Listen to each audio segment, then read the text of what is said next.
Hello everyone, welcome back to Intern Talks Wheel. What? Intern Talks, what's that?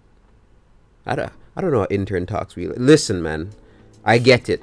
I've been gone for a while. It's been over a month probably by the time you're seeing this, but trust me when I say I've had a very busy past couple of months. And the reason I've had a very busy past couple of months is because I was once again planning an excursion. That excursion was to the Rolex 24. I went back to the Rolex 24 and I once again had a fantabulous time. And that's why I'm making this video today, to tell y'all how it went. I'm trying to do it as concise as possible. I don't want this to be something super long. I just want to talk about the whole experience. So, made the plans to go pretty late. Because I wasn't actually planning to go until last minute. I was like, you know what? No. Let me try and go. So I got the flight booked very late, unfortunately. I was trying to book it earlier when it was cheaper and I was having credit card issues. But eventually they got sorted out. I was able to book the flight. I was able to book an Airbnb by myself for the first time and all of that stuff. This was properly like my first solo trip. The last time I went to Daytona, I went with my good friend Cleo, and she did a lot of the planning in terms of where we were gonna stay and how we were gonna get to the track. But this time, all the responsibility was on me. I managed to get a nice place for my Airbnb that was closer to the track than the place I was at last year, which meant the Uber to the track was a lot less. But yes, so I left Jamaica Wednesday. And it was a Wednesday. It was a connecting flight this time. Last time I went straight to Orlando. This time I had to go to Fort Lauderdale, then Orlando, which took longer, and I got to Orlando quite late. Tried to take a bus to Daytona. It wasn't working out, so I had to Uber my way from Orlando to Daytona, which was very expensive. But we moved, got to the Airbnb, freshened up, all was well, and we hit the track the next day, man. And let me tell you something, man. Daytona, Thursday, cold. A winter wonderland for my kind of people. I was dying, folks. Complete cloud cover all day. No sun, no heat. And I was shivering uncontrollably all day. I'm going to use my phone gallery to walk me through this just so I don't forget anything important. But it was so cold. So unbelievably cold when I got to Daytona. As always, I don't purchase my ticket online. I purchase my ticket when I get to the track. So I just go to Daytona and I buy the 4-day pass, and I just, yeah, that's me secure for the weekend basically. So get to the track and I'm starting to walk around, you know, the infield, trying to see what's on sale, and I saw Cadillac diecasts. And I told myself if I saw a Cadillac diecast, I was going to buy one. It's the Mini GTs. They were $25 for one. So I told myself I was only going to buy one. And I chose the number 31 Wheeling Cadillac because it won a championship. So why not? Even though the yellow Caddy also has my heart. All of them have my heart. But I went with the number 31. Anyways, as I was traversing the infield, I met a very important stalwart in endurance racing content. I met off in the S's. The two of us were looking at the 93 Acura GTP from Meyer Shank that was on display, and we both met up. I recognized him, and then when I told him I'm Intern Talks Wheel, he remembered my FAF and Yellow Caddy videos. So we had both seen each other's content, and the two of us were just there talking for like almost an hour, just yapping non-stop about endurance racing, and it was amazing. So later in the day I had to buy hot chocolate because I was freezing. Everyone else was cold, but they didn't seem as cold as I was. I'm used to a tropical marine climate, so that breeze, the lack of temperature and the breeze was killing me. So quali takes place, and after quali go to the TF Sport Garage, the track house by TF Sport Garage, And at long last, after the video I made about him last year and the interview I did with him and the subsequent DMs and friendship we've shared ever since, I finally met my good pal, Connor Zilich. And I met Connor because quali happened, let's say, 2 hours after it was announced that he was going to be making his Cup Series debut. So when he came out of the car for quali, I hit him up. I'm like, "Hi, Connor. This is intern." He was like, "Good to see you." And then after he got changed out of his race suit, him and I spoke for like a good 5 to 10 minutes just about what was going on. So it was very nice to finally meet Connor Zilich, one of my first real racing driver friends. I guess my first racing driver friend on Twitter is Ryan Vargas, but Connor is definitely my second. So outside of that, the first day was very calm, very simple. I got a free Ford shirt at one of their booths, but outside of that, it was really just a day of me keeping warm. So come Friday, which is final practice for the Rolex 24 and the MX5 race. Yeah, better day. The sun came out. I went to Bass Pro Shops. Bass Pro Shops is absolutely insane, at least the one in Daytona. I've never even been to the Pyramid. I've never been to any Bass Pro Shops in my life. So when I went in there, it was a cool environment, man. And I bought me a mask to keep myself warm when things got cold on Saturday. So I got to the MX5 Cup race after the big one happened, which sucks because I would have loved to have caught that on camera. But after the MX5 Cup race was done, I watched final practice from the grandstands and I got some nice shots of the cars going by, which was neat. And while I was walking through the grandstands, I saw 2 Toyota Camry next gens for Tyler Reddick and Chase Briscoe, which was also pretty cool. When I went back into the infield after practice, I met another one of my racing goats. I met Oliver Askew. Oliver Askew was speaking to Kyle Kirkwood in the garage area. And I was like, "You're Oliver Askew?" He was like, "Yeah." We took a selfie together and him and I spoke a little bit about, the fact that I tweeted free Oliver Askew like last year and whatever he has planned for the future. I'm like, "Listen, man, whether it's racing or not, wish you the best." And then later Friday, the big one comes, yeah? The big thing comes, the autograph session. And I made it my duty when it was announced last year that Kevin Magnussen was going to be at the Rolex 24. I couldn't pass up the opportunity. I had to meet my GOAT. And meet my GOAT I did. I went through the line, got to the BMW 24 table, and I got to shake hands and speak to Kevin Magnussen. And the two of us took a picture together. And it was amazing. And let me tell you something, man. That wasn't even the end of the interactions. Because I met so many drivers. First of all, I met Tristan Voti. And I was like, "Tristan, you did so good at Detroit last year for Dale Coyne." And then I met Julian Andlauer, who was his teammate. They were all at the same Proton table. I was like, "Julian, your moves at Spa last year were awesome." And Neil Yanni is hearing me just wax lyrical about these guys. And Neil Yanni says, "Yo, this guy knows his racing, man." Which was very neat. Then I went into another line. And I finally got to fulfill my promise of challenging one Hunter McElroy to a game of rock, paper, scissors. Hunter is another wonderful mutual of mine who also happens to be an LMP2 driver in IMSA, as well as he's doing his little Indy car on the side, which is nice to see. So I finally got to meet Hunter in person and we had a little rock, paper, scissors game, which I'm going to show you right here. 1-3. One round? Yeah. You want best two out of three? Up to you, man. Let's go. Ready? Yeah. All right, You got this. Ready? After 3. 1, 2, 3. Oh! Oh! Wait. 1, 2, 3. Well done.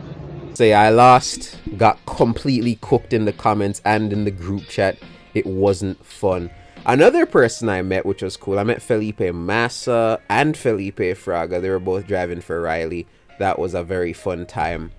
And who else did I get to see? I met Pipo Durrani again. I was like, "Pipo, I'm cold." He's like, "Yeah, man, I know how you feel. I'm from Brazil."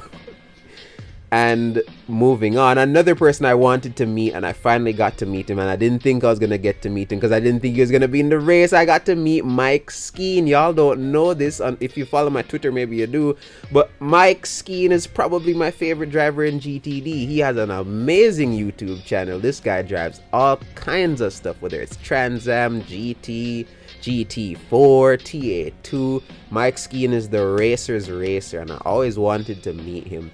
And I didn't see him in the 32 for Korthoff Preston this year. I thought he was gone from IMSA, but he was driving the second Triarsi Ferrari. So I went in that line and I met Mike Skeen, which was awesome. I also met Tatiana Calderon, which was cool. And I think my favorite interaction of the whole day was with the Van der Stur guys. Van der Stur is this GTD team, this Aston Martin team. Those guys were the coolest. But this autograph session this year, I'm gonna show y'all my haul. But it was this one knocked last year's out of the park. All the drivers were just so fun. They were all so cool. It was so great to meet some of these guys, man. It was great. Didn't get to meet Ben Keating though. Wanted to meet Ben Keating. He's the third mutual I have that actually participated in the race. I'm mutuals with Connor, I'm mutuals with Hunter, and I'm mutuals with Ben Keating. Didn't get to meet Ben Keating, but we move. So following that, I also met Fred Vesti. For those of you who don't know, I have a Cadillac page. The Cadillac V Series R is probably my favorite race car right now. And I made a fan page called the Caddy Report on Twitter because Cadillac Performance hasn't tweeted since 2022. They don't have a Twitter following, so I decided I'm gonna make a Twitter page to keep people updated on the Cadillac VCR. And I saw Frederick Vesti after the autograph session was done, and I begged him for a little interview to post on the page. It was not anything long, just like 30 seconds, but yeah, here's me interviewing Frederick Vesti. Is the number 31 Cadillac going to win the Rolex 24? Well, we're here to win. We're starting P4 tomorrow, and I can't wait to get in the car and go for the win. And we're going to do what we can. And how different is it from the LMP2? It's pretty different. It's the functionality in the car is quite difficult. So there's a lot of things to learn when you come from an LMP2 or F2 car, but we're ready to go now. And it sounds great, doesn't it? It's the best car. Definitely. All right, thank you. Thank you. All right, so all of that's done. Saturday morning is here and it's time for the big race. And fun fact, I actually checked out of my Airbnb. I wasn't able to get the Airbnb all the way into Sunday, so I actually checked out on Saturday. So after I left the Airbnb on Saturday for the race, never went back. Mind you, I have a Monday flight, but I made it work. So before anything even happens, my friend Bryson, who was absolutely my strongest soldier, one of my best guys, he's mutuals with me. We've known each other for a good while now, and he was helping me get to and from the track. He's been doing a lot of photography, by the way, at Natural Paradigm. If you want to see the shots he managed to take, he got some awesome ones of Pratt Miller, some nice LMP2 shots as well. But I told him, listen man, you got to drop me off at IHOP, because if I'm gonna go through this Rolex 24, I'm at least gonna need to start with a decent breakfast. I had never been to IHOP in my life until that morning, and I went in there. I ordered chicken and waffles, and they gave me this apple caramel tea, apple caramel hot chocolate. Changed my life, man. So yeah, I laid waste to the chicken and waffles with the cream cheese and the syrup, and I made my way to the track.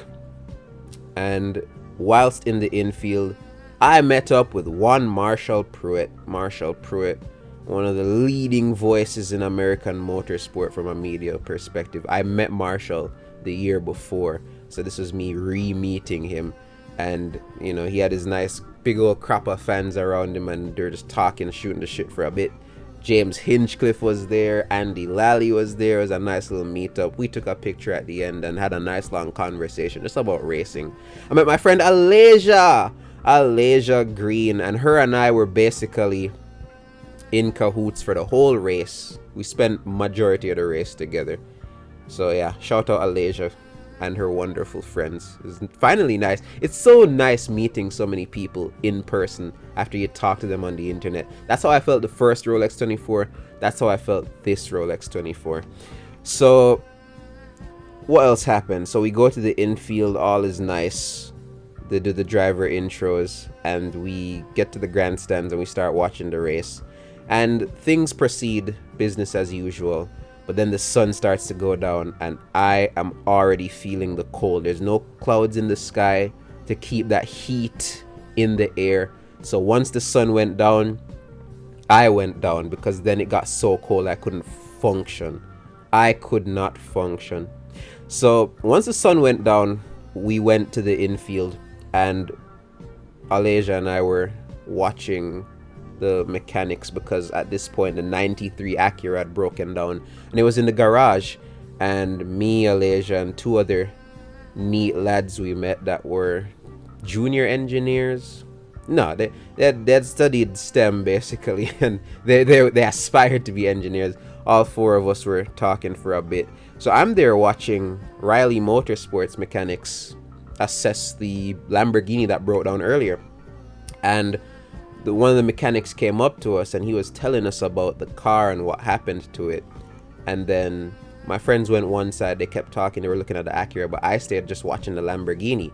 So the mechanic comes back up to me and he's like, do you want to come in for a closer look? And I'm like, sure, can I film? And he's like, sure. So I got a little tour of the Lamborghini SC63. Nice little hypercar tour by Riley Motorsports' very own Sam Riley. So he showed me around the car. I'm gonna put that video right here. Through it, what are we looking at? Alright, so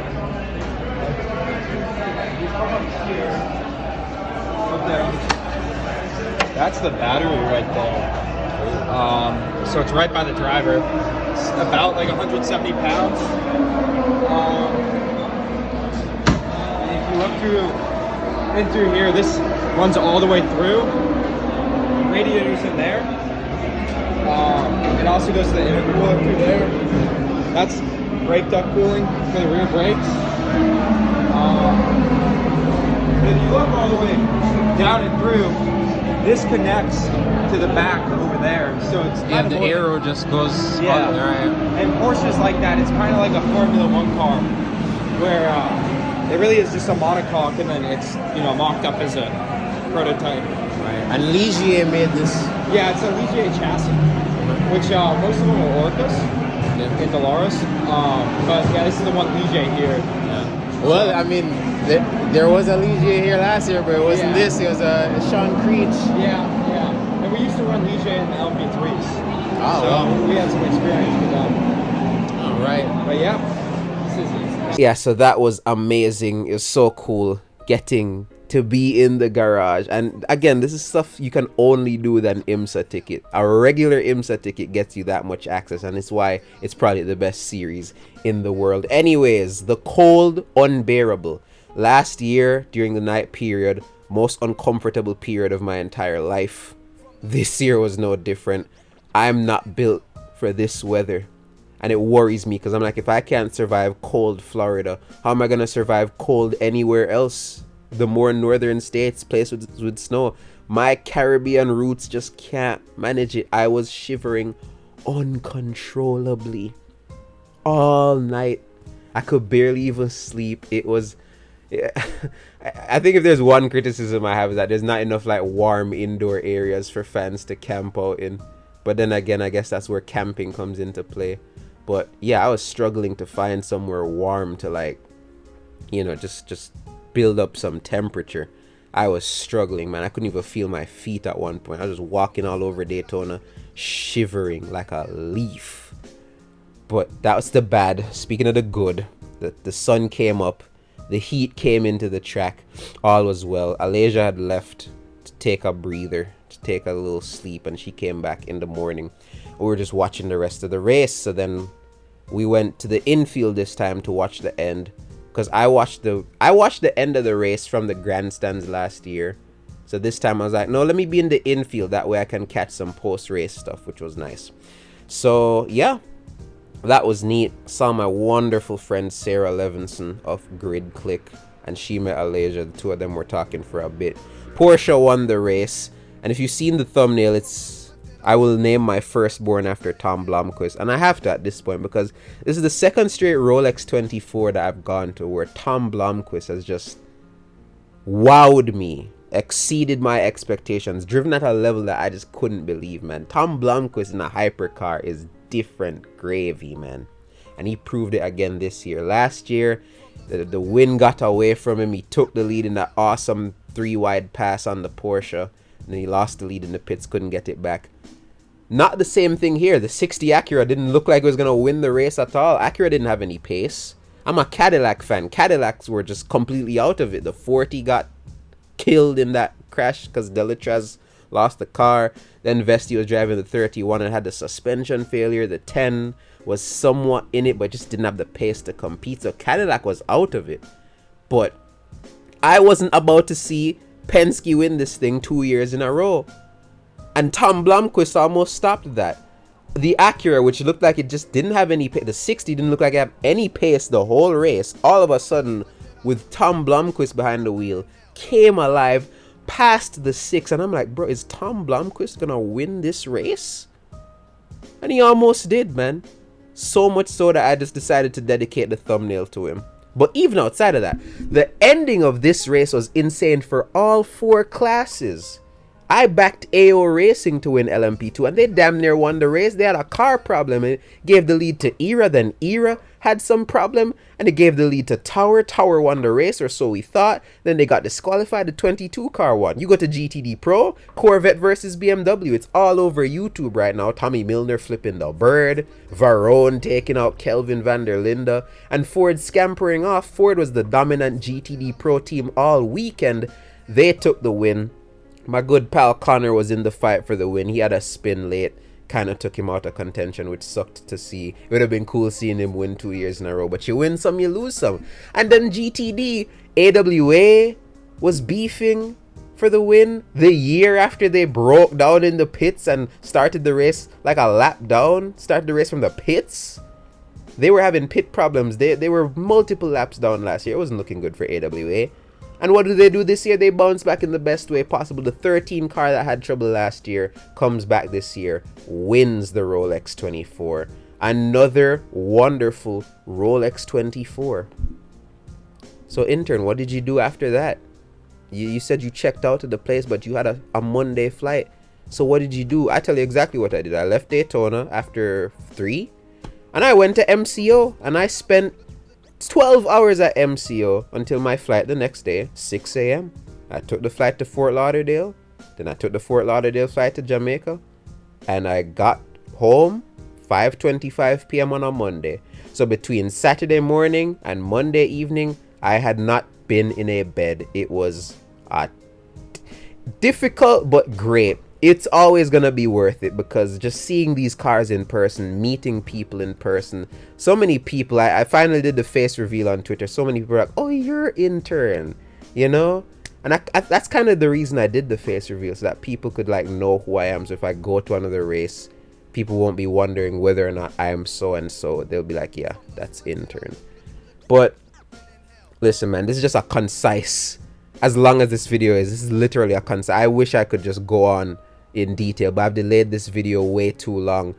But let me tell you something, man. This is gonna be an interesting year for me. Yeah, this might not be my only trip of the year in terms of racing. I'm not gonna say I'm gonna be at another IMSA race this year, but going to other races this year might be on the cards. I'm not gonna say too much because nothing's confirmed, but this is gonna be probably a busy year for intern, man. This is the first time I've ever done a full-on trip across the Caribbean Sea by myself, to and from, booking my own Airbnb and my own Uber and all of that stuff. And now that I've done it, I think I'm empowered to try other racing or even more IMSA races in the future. But we'll see, man. But that's my Rolex 24 review. Very concise, even though it's very long. And now that I've finished this video, I can get back into the swing of things. I can get back into my regular uploading habits. But this was the race and the trip that was delaying all of that. I know it's been a while, but thank y'all for sticking with me. We hit 3,000 subs. not too long ago. I think this is going to be a very big year for the channel, as long as I can stay consistent with giving you guys that miscellaneous racing content that you subscribed to get. Thank you for supporting me, whether it's here or on Twitter. And yeah, man, long live Intern. Let this be a great year for us. But that's my Rolex 24 report. Intern out.